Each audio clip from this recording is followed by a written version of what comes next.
On voit des gosses, ils ont fait le cours préparatoire, ils ont fait le cours élémentaire 2, ils ont été des copains à mon fils, et puis tout d'un coup, on vient vous dire il est en prison. Ça vous rend malade, mais on ne peut pas baisser les bras. Nous sommes à Marseille, dans un grand ensemble comme il y en a beaucoup d'autres en France. Marie tient une droguerie dans le centre commercial. Rien apparemment qui justifie d'attirer l'attention sur elle. Marie est une femme dans la cité, parmi d'autres, et pourtant pas tout à fait comme les autres. Je ne le connais pas ton fils, tu n'es jamais venu ici. Non. Hein? Tu l'as mené ici? Oui, il est venu à la maison. Mais non, mais ici au magasin? Non, jamais. Non. Tu passeras un jour me présenter. Ouais. Et vous avez fixé la date? Oui? Oui. Oui. Enfin, presque. Eh ben, dis donc. Mais ça fait que tu le connais il n'y a pas tellement longtemps, Si, si. quand même, ça fait. Ça fait un an, non? Non, pas encore quand même. Tu vois? Toi, tu crois que ça fait beaucoup? Oh, pour nous, ça Mais t'as fait réfléchi quand même. Ça commence à bouger. Alors, Denise, Moi, ça, ça va? Vous avez fait Ça les va. escaliers ce matin, non? il le faut. Oui. Maintenant, quel âge vous avez? 19 llevo ya aquí, Oui, mais... pero tengo yo Oui, la edad. oui. Tengo 79. 79 ans, ouais. Mira, te voy a enseñar ouais. la cartilla. Non, mais ça va, la carte d'identité. ¿Eh? Je La sais si carta vous me le... d'identité. Ahí la tengo. Vous avez des nouvelles de la belle fille Ah, sí. d'Espagne? Mi hijo está en la clínica. Qui? Ha venido a cobrar mi hijo ¿Qui? y le ha dado una hemorragina, mi ¿Qui? hemofis. Ah, oui? Sí. Ah, Ella mince, vendrá alors. ahora para mayo. Ouais. Vendrá para pasar la visita. Il est venu se faire soigner en France. Y no, están en él. Ah, il veut un poilon, il veut pas le raccommoder. Vous la connaissez pas, vous, alors? Quelle couleur elle le veut? Elle n'a pas d'importance? Venez Hein? voir. Est-ce qu'elle le veut comme ça? La couleur, Jaune. ça n'a pas d'importance. C'est un poilon à queue ou un poilon avec deux anses? À cœur. À queue. Alors regardez, monsieur Mella là-bas. Alors Ernest, ça va? Ernest, oui, Ernest. Ça va. Qu'est-ce que je veux dire? Vous n'avez pas eu trop de vin là-bas dans la tour? Parce qu'ici, ça Dans la soufflait. tour, Ouais. le soir, Le soir. je pensais les portes Ouais, tout. rien à faire. Autrement, on ne peut pas dormir. Vous avez fait la pétition. On n'a pas de réponse. Non, non, on l'a envoyé, on n'a pas de réponse. Et là, on va avoir une entrevue avec la société. On va en reparler de ça. Hein? Alors, je vous le dirai si jamais on reçoit. D'ailleurs, il va y avoir Bon, mais une... je viendrai vous demander, Oui, parce mais- qu'il va falloir tirer ça au clair. Oui, L'augmentation du loyer, l'augmentation du chauffage, nous descendre les degrés, c'est pas normal. ça, on doit avoir une entrevue et après une assemblée générale. Là, il faut que vous veniez à Il faut l'assemblée signer qu'on est générale. d'accord, même qu'on ne l'est Non, pas. non, non, non, vous avez le magasin comme ça a l'air distrayant. Les gens nous disent « Oh, c'est bien, vous comprenez, vous n'avez pas de patron. » Mais au fond, c'est vrai, on ouvre à 8 h, on ferme à midi et demi. Puis si un jour on est en retard, il n'y a personne. C'est pas comme enfin, quand je travaillais dans la couture où on est tenu à faire tant de pièces à telle heure. Et puis il y a du... non, mais c'est vrai qu'on est un peu plus libre. Mais quand même, c'est pas... Moi, j'aime mieux la couture aussi parce que ça apporte plus. On fait quelque chose, on crée quelque chose et c'est... Là, on achète des produits, on les revend. Sur le plan personnel, il n'y a pas tellement d'apport. Mais quand même, moi, je suis bien dans la droguerie parce que justement, j'ai tellement d'autres choses à faire. Mais quand j'y suis, il y a une autre ambiance parce que les gens viennent me voir pour autre chose, pour un tas de choses. Des renseignements sur les locataires, sur les logements, sur les... Je sais pas, moi, un tas de choses. Alors, mon mari me dit, c'est pas la peine que tu viennes, tu vends rien de plus. Et en plus, ça mobilise les gens pour rien dans le magasin. Mais quand même, c'est pas... Sur le plan personnel, si on faisait que ça, si on fait que ça apporte pas tellement. Je sais pas comment une femme, elle peut passer toute sa vie dans un endroit comme ça, sans rien faire d'autre à côté.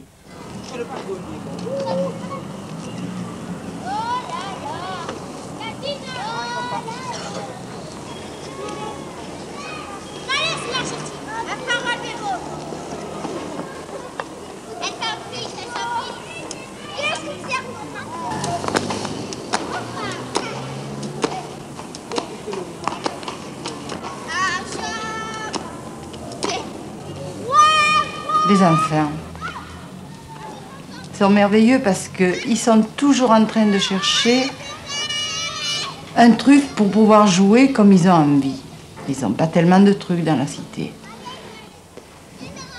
On les voit comme ça grandir dans la cité, privés presque de tout, enfin livrés à eux-mêmes et tout. C'est bien, mais on aimerait qu'il y ait encore quelque chose, auquel ils puissent vraiment participer, parce qu'on se rend compte qu'il y a tellement de gaspillage, d'imagination, d'intelligence, de capacité manuelle. Il y a rien, c'est ça. C'est ça. Alors des fois on a des idées, mais pour les mettre en application aussi c'est dur, parce que c'est quand même des moyens qui manquent, du personnel et tout.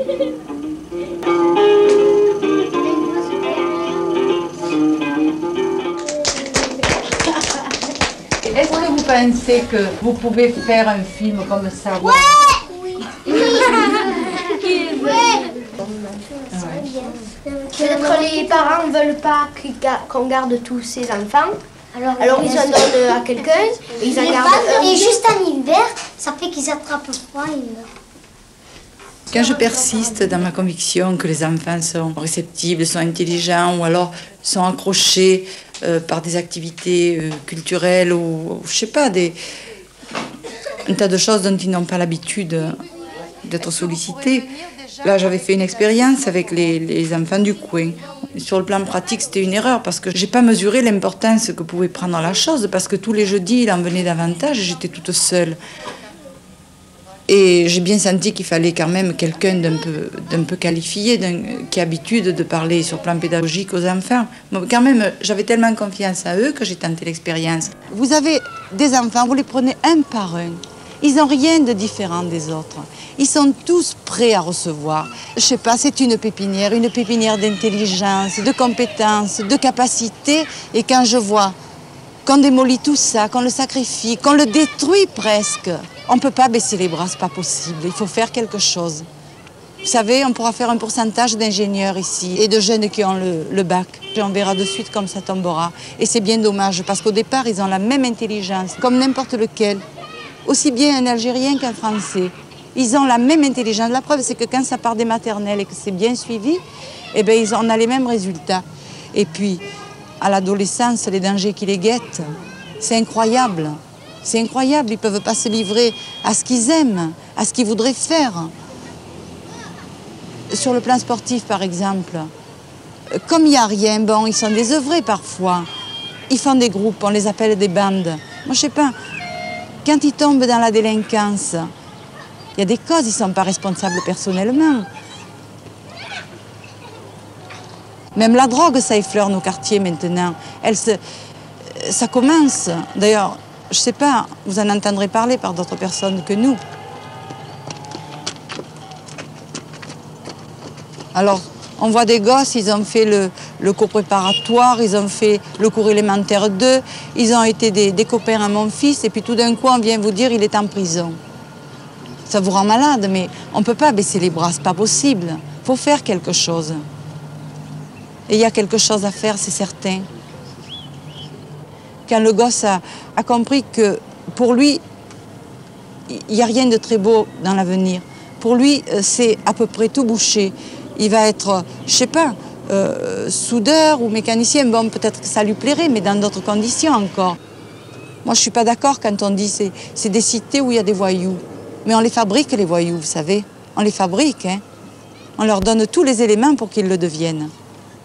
Il faut pouvoir leur donner autre chose, il faut pouvoir les intéresser, il faut pouvoir leur faire aimer quelque chose.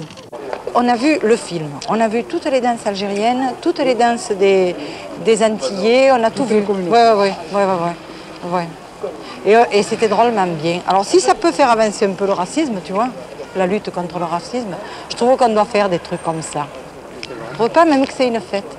Samedi 29 avril à 15h sur un terrain du club des Trois Cités. C'est fond vert chez nous. Maintenant, on arrive à un âge où, moi personnellement, j'exige autre chose, mais je vois qu'il n'y a rien. Au-delà de la camaraderie, personne ne donne autre chose. C'est-à-dire que tout le monde se limite à un sourire, tout va bien, bonjour, on va faire une journée aujourd'hui, on va bien s'amuser, puis voilà, quand on rentre, ça va, si on a des ennuis, on les retrouve. Personne ne cède. Voilà. Ce que je crois comprendre, c'est que quand vous êtes plus jeune, c'est qu'elle ne vous pèse pas trop la vie dans la cité, non? Quand vous êtes plus jeune. C'est après à l'adolescence que vous commencez à perdre un peu pied. C'est-à-dire parce qu'on voit d'autres problèmes. Voilà. Voilà. Quand on est jeune, on ne voit pas tout. Tout ce qu'on voit, ça nous suffit, quoi. Enfin, c'est beau. Moi, je sais qu'avant que je vienne habiter dans une cité, pour moi, ces bâtiments, c'était des maisons neuves. Dans mon esprit d'enfant, ça fait quelque chose de beau, une maison neuve. Mais quand je suis venue habiter, bon, on voit vraiment la concentration humaine, puis on voit qu'il n'y a rien d'autre. Il y a du béton, puis il n'y a rien. Je ne suis pas tellement d'accord avec Patricia, c'est parce qu'elle refuse de regarder ce qui se passe autour d'elle. Oui, Patricia refuse de regarder. Tu refuses de regarder, tu verras rien. Il faut regarder vivre. Moi, enfin, j'ai toujours envie de la regarder, cette cité. Moi, pour moi, elle vit. Je crois que chez beaucoup de gens, il y a des choses qui demandent quelquefois un petit contact, un petit déclic, et on est étonné de ce qu'on reçoit en échange. Ma mère habite pas très loin et je vais la voir au moins une fois par semaine, si c'est pas plus, parce qu'elle est toujours inquiète, elle se demande toujours si on est malade, si on est... lorsque je vais la voir, elle est très contente.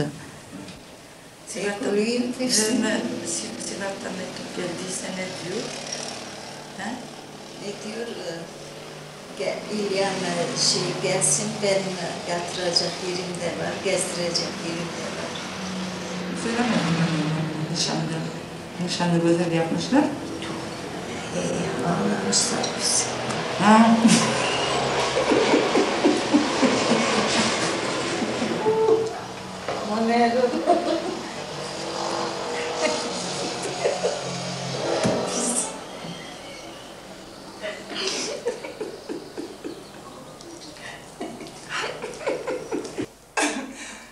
Mes parents, quand ils sont arrivés d'Arménie, ils ne se sont pas du tout intégrés. Ils ont eu beaucoup de mal à perdre leurs mœurs, leurs habitudes. Et je me rappelle de toutes les maisons de famille arménienne, et il y avait un tapis bariolé avec des dessins géométriques, mais très orientaux. Et là-dessus, on faisait asseoir les invités le soir quand on allait dans les veillées, parce qu'ils se sont regroupés dans des villages où il y avait des usines pour avoir des contrats qui leur permettaient d'être en règle pour rester en France, pour avoir une carte d'identité, de travailleur, tout ça.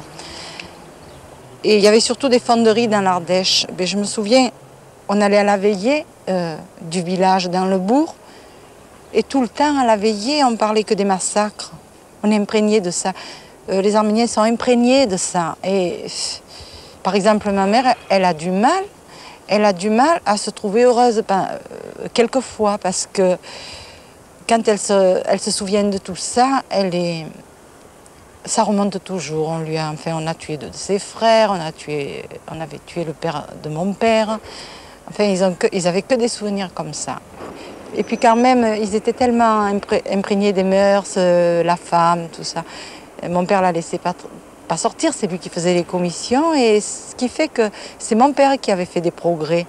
Il avait appris à copier les adresses avec les lettres qu'il recevait.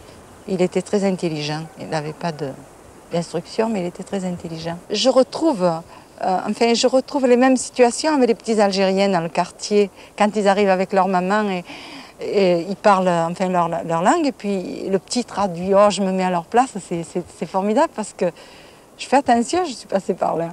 Vous savez, mon père ne savait pas très bien parler français. Quand on allait faire des démarches, je ne sais pas, dans les commissariats, dans les mairies, il s'enlevait toujours la casquette et il avait toujours le paquet de cigarettes à la main. Il était très humble. Mais en même temps, moi, ça me hérissait, parce que je me disais, il n'a pas le droit, on n'a pas le droit de le considérer comme ça. Je me rappelle un jour, pour une carte d'identité, qu'on lui a dit de profil. Et moi, j'étais assise un peu plus loin sur un banc dans la pièce là, du commissariat. J'étais malheureuse comme tout. De profil, vous vous rendez compte, ils sont en France et puis ils ne savent même pas ce que ça veut dire de profil. Alors je me suis levée, je lui ai expliqué à mon père. Ce sont des choses qui marquent et qui mûrissent tout petit, quoi. La coutume voulait qu'on se marie avec des gens sérieux, puis que d'autres connaissaient. À partir de 15 ans, on a eu des demandes en mariage très rapprochées, quoi. On venait voir, un peu comme ils font pour les Algériennes, là. On venait voir la jeune fille, si elle était signalée sérieuse, travailleuse. Ils venaient avec les parents, puis la belle-mère regardait. Oh, puis après on en a eu marre, avec mes sœurs, on a dit on reste plus. Il fallait leur offrir le café pendant qu'ils nous détaillaient pour voir si on boitait pas ou... Alors on a dit on en a assez, maintenant on reste plus. Mon père, mais c'est pour votre bien, mais enfin vous savez que si je vous conseille ce garçon et cette famille, c'est que vous serez bien, ils ont de l'argent, ils ont un métier. Mais ça n'a pas marché parce que, enfin, on avait un peu lu Lamartine et puis Graziella et puis on se demandait, on savait qu'il y avait autre chose, quoi. L'amour, c'était pas ça. On s'en est bien vite rendu compte, on s'est mariés comme on a voulu toutes. C'est pour ça. Alors, à force de lutter contre des choses comme ça, et puis on est poussé à des prises de conscience, et jusqu'à ce qu'on trouve une véritable conviction pour pas abandonner la lutte, quoi.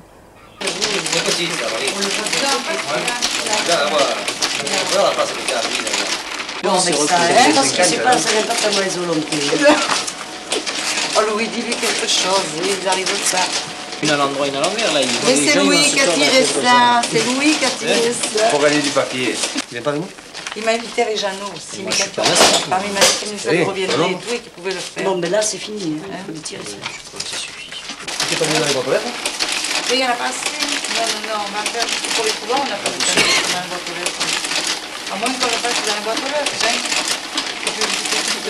Ici qui va le faire, ça. On s'y met à 3 ou 4 euros, Paris, toi et moi.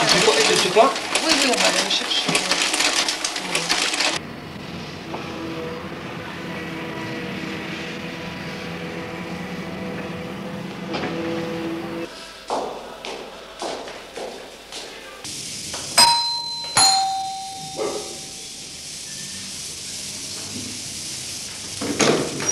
Bonjour, Mme Soto. Comment ça va? Ça va très bien.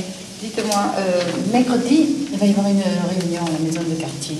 Alors, on invite toutes les femmes, enfin, toutes celles qui peuvent venir. Alors, est-ce que vous allez pouvoir venir? Si je peux vraiment, avec le travail que j'ai, vous savez, avec Simone. Oh, vous sortez jamais quand même.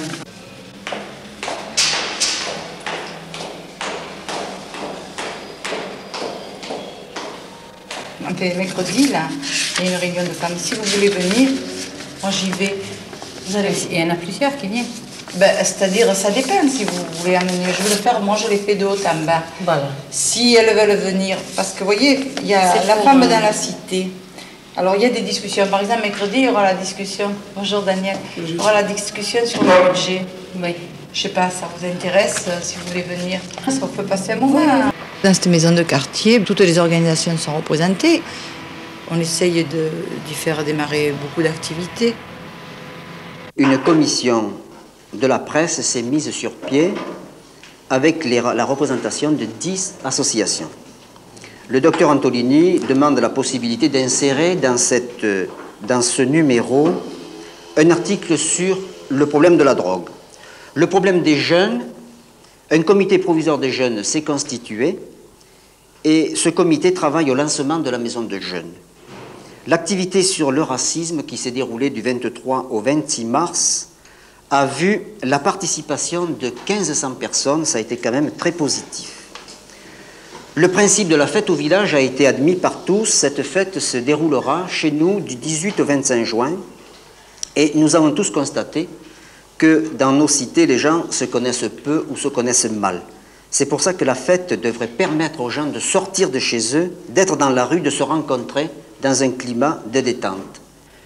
Les problèmes que nous avons soulevés, le 27, le bus, le terrain d'évolution, les parkings, les travaux du stade qui sont stoppés, un immeuble de 9 étages qui reste prévu sur le complexe sportif, tous ces problèmes soulevés depuis 1 an n'ont pas reçu de solution. Et devant donc cet état de fait, la concertation est momentanément arrêtée. Cette maison de quartier qui a été construite récemment, on en sentait un besoin depuis très très longtemps. Ça a des limites, mais c'est un endroit où on peut se réunir pour découvrir certains problèmes ensemble. Elle a l'air vide comme ça, même parfois lorsque je la regarde de ma fenêtre de ma maison, je regarde la cité, la pelouse, les bâtiments. C'est vrai qu'elle a l'air d'une maquette bien construite avec des petites allées. Et puis on a l'air de penser qu'il va y avoir des gens qui vont passer là, là, là. Puis rentrer dans les petites boîtes qui sont les maisons. Mais en fait, à tous les étages, il y a des problèmes, il y a une vie intense, il y a des familles, il y a des enfants. Et nous, on les connaît parce que ça fait 12 ans qu'on est ici. Elle n'est pas morte, la cité. C'est pas vrai, elle n'est pas morte. Seulement, il faut y vivre pour savoir comment elle vit. C'est vrai qu'il y a peu de moyens de communication, ce qui fait que les gens, ils n'ont pas tellement envie de sortir de chez eux. C'est vrai. En particulier pour les jeunes et pour les femmes. Les femmes surtout parce qu'elles sont obligées de rester à la maison, quoi. Enfin, il y en a qui travaillent et c'est encore plus pénible parce que lorsqu'elles arrivent, elles n'ont pas le temps de passer dans la cité, de vivre dans la cité. Elles quittent un bus ou un moyen de transport, puis elles s'engouffrent dans leur maison et il y a encore du travail qui les attend. Comment voulez-vous que ces femmes-là, elles aient envie de sortir, de parler, puisque leur temps est limité, leurs soucis sont sans nombre? Par contre, c'est pas vrai que les gens sont indifférents. C'est pas vrai qu'ils sont amorphes. Parce que quand il y a un problème brûlant, par exemple, une école qui manque, ils sont combatifs. Ils sont prêts à faire quelque chose parce qu'ils savent qu'ils ont droit. Quand c'est brûlant, ils réagissent. Par exemple, pour les expulsions. Il y a eu des expulsions. Mais alors, c'était des gens qui étaient honnêtes, enfin, des gens qui étaient estimés par l'entourage quand même. Du jour au lendemain, on apprend qu'on les expulse. Bon, mais il y a eu des problèmes, tout ça, de loyer, d'huissier. Mais les femmes, surtout, ont réagi. Votre dame, elle va bien? Oui, ça va. Ça va. Vous n'avez plus de bébé? Non. Fini. Ça y est. Ça y est, ça suffit maintenant. Hein? Bon. Bien. Bon, au revoir, bonne journée, bonne affaire. Au revoir, monsieur Cherchou. Bonjour à la maison. Hein? Merci. Écoute, oui. il faut que tu vas faire. Tu vas chercher un appartement ici. Ici. Comme ça, je descends de par là à Saint-Paul. Où c'est que vous êtes maintenant? À Saint-Paul. Oui, mais comme on fait, il n'y en a pas d'appartement. Il faut faire la demande à la mairie. Il faut faire la demande. Tu as fait la demande, j'ai fait la demande en 69, 70, oui, 71. Vous avez vu l'assistante sociale? L'assistante sociale? Eh oui, il faut aller voir l'assistante sociale. L'allocation? L'allocation, ou là, vous savez, au centre social. Vous lui expliquez pourquoi vous voulez venir par ici. C'est-à-dire, il n'y a pas assez les chambres. C'est petit là-bas. Ouais. Et vous ne touchez pas l'allocation logement. À partir du mois de août. Pourquoi? Parce qu'il y a 3 chambres. Il faut 5. Alors, si vous avez 5 chambres, vous touchez l'allocation. Ouais. Ce qu'il aurait fallu, c'est que les gens fassent des pétitions par couloir. Elle a toujours fait, ça a toujours été pareil. Mais non, monsieur Nosiat, quand même, ils le craignent un peu, quand même. C'est comme ça me dit. Ils s'en foutent pas mal. Oui, vous avez vu comme ils font? Oui, mais si vous pouvez pas le loyer, vous foutez dehors, c'est fini. Oui, mais parce qu'on se laisse faire. Ils y sont derrière l'amicale, les gens. Il n'y a personne qui marche la main dans la main dans la cantine. Oui, là, samedi, on va y avoir une réunion pour l'augmentation des loyers. On va en parler de ça.